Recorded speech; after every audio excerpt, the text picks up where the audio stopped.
What's your name and musical profession? My name is Celena, and I am a reggae recording artist from Hamilton. What inspired your musical journey?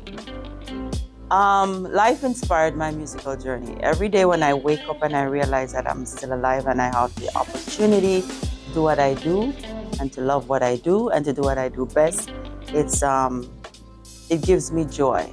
The fact that life is so short and we don't know what tomorrow may bring, I just take it as a gift to make sure that I do exactly what I believe that I was put here to do and just have fun.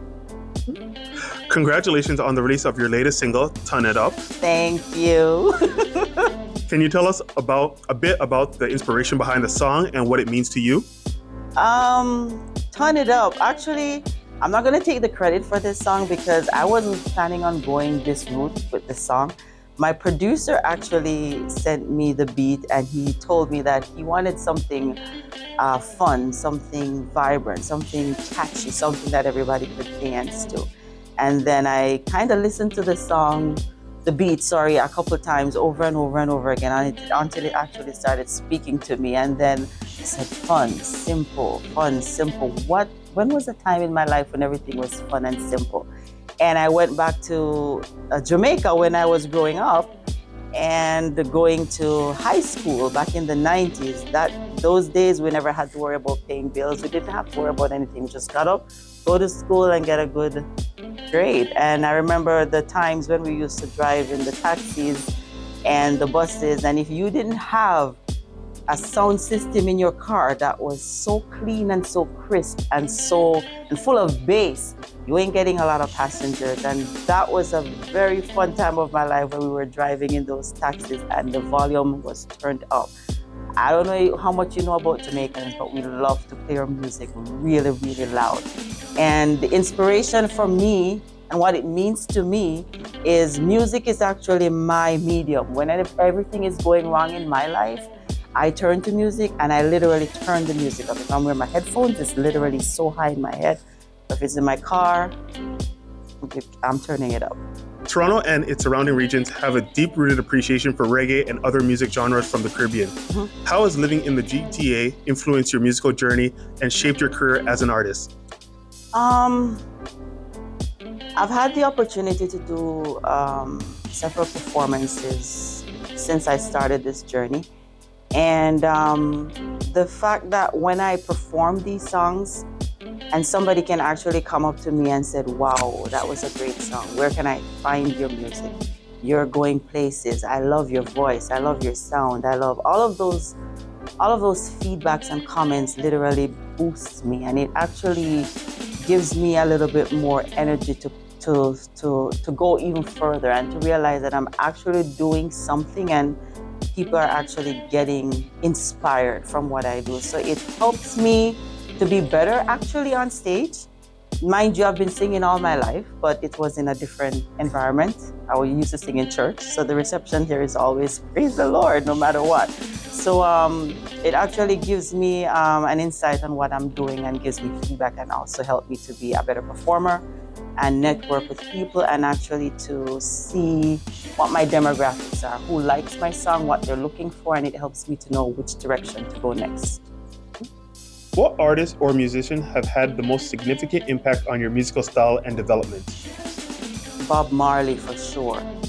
The fact that this guy passed away before I was born and before my children were born and we're still singing his songs today is legendary. It speaks volume.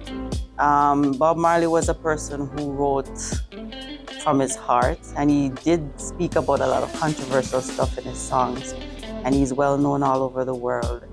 And I also want to be somebody like that, where I don't just want to write a song that's gonna go viral and you forget about it. I want music that's gonna last for a lifetime, and I get my inspiration from Bob with regards to that.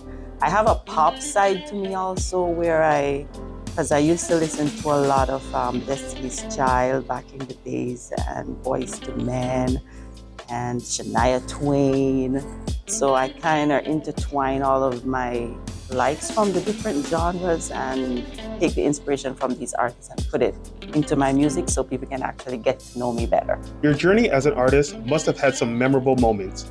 Can you share a particular memorable or exciting experience from your musical career so far?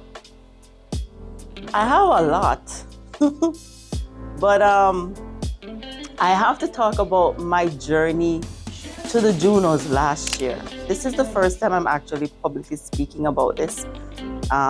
Lucky you, that music, you're the first one. It was a bittersweet moment for me. And to cut the story short, because it's a long story, first of all, I got the phone call to go to the announcement at CBC in Toronto. And I RSVP, and hair done, nails did, everything did the night before. I worked, and I went to bed around 9 a.m., got up the morning to go to Toronto. And unfortunately, I ended up having to cancel.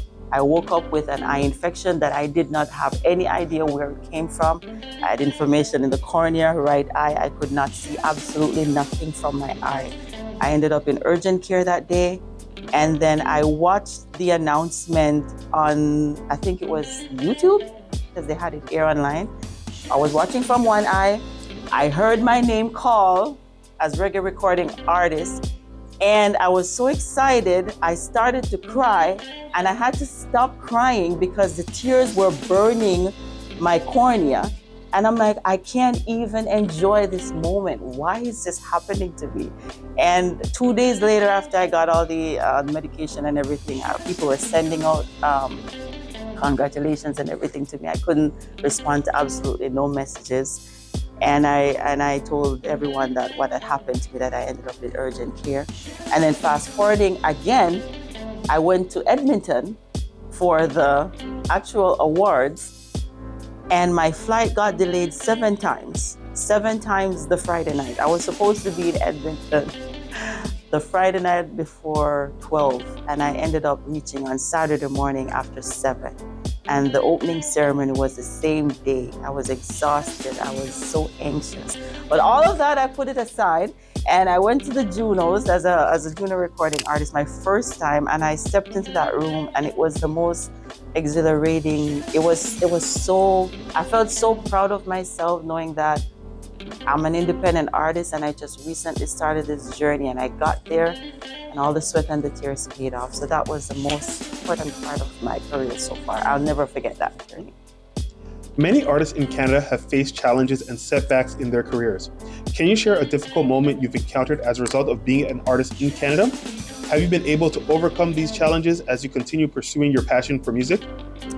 My biggest challenge, and I think a lot of artists' challenge, is getting your music out there, and also the financial obligations. I can recall, speaking from experience, I've sent out so many emails to so many radio stations, so many magazines, so many TV stations, and nobody responds. One example is I sent an email out last year to someone requesting to perform my songs, and they never responded. But guess what? They responded this year. So my suggestion to anyone who might be thinking about, or anyone who might be experiencing anything like this in their career, is not to take anything personal. Take it day by day. It's a momentum. And never ever take no for an answer. I have not really overcome every single challenge. It's a day-to-day experience. It's a learning experience. But as I said, I keep sending the songs still. I don't give up. And at some point, somebody will reach out to you, because people have been reaching out to me ever since I got back from the Junos to perform and stuff like that. So yeah, I never think that any gig is too small, because you never know who might be in that crowd that might actually take you further. Yeah. If you could have dinner with one artist or musician, who would it be? Just one? Just one. I'm gonna say Rihanna. And from one Caribbean girl to another Caribbean girl, she's from Barbados, I'm from Jamaica. It would be a very interesting conversation, especially on the business side of things with Rihanna, because she's a very, very smart girl. And I have an entrepreneurial mindset as well. And I think I could learn a lot from her. Which is better, jollof rice or rice and peas? I've never had jollof rice. So I can't really say. Is that from Nigeria? Nigeria, Ghana, most of West Africa. I've never had jollof rice, but I'm so biased when it comes to food. I'm going to tell you the truth. I would probably taste it and I would probably still say Jamaican rice and peas because I'm very bored when it comes to trying new food. I just like to stick to what I know. But maybe one day I'll try jollof. Are there any plans for an album or EP in the near future? And can you give us a sneak peek into what listeners can expect? There are plans I am currently working on. I will not expose too much of that. I don't have a sneak peek, but there is a plan for me to work on an album, a full-length album, because I just did an EP with 5 songs, and I want to go a little bit bigger this time. And that's all I'm going to tell you for now. It's in action. And it takes a lot of money, so I'm actually in the process of seeing if I can get that sorted out. Where can your fans and new listeners find your music? And how can they stay updated on your latest releases and performances? Well, follow me on Instagram, on Facebook, on TikTok, Spotify, YouTube at Celena this, CELENATHIS. And yeah, basically my song is on every digital platform. So yeah, that's where you can find my stuff. I'm more active on Instagram. So yeah, Instagram is great to follow.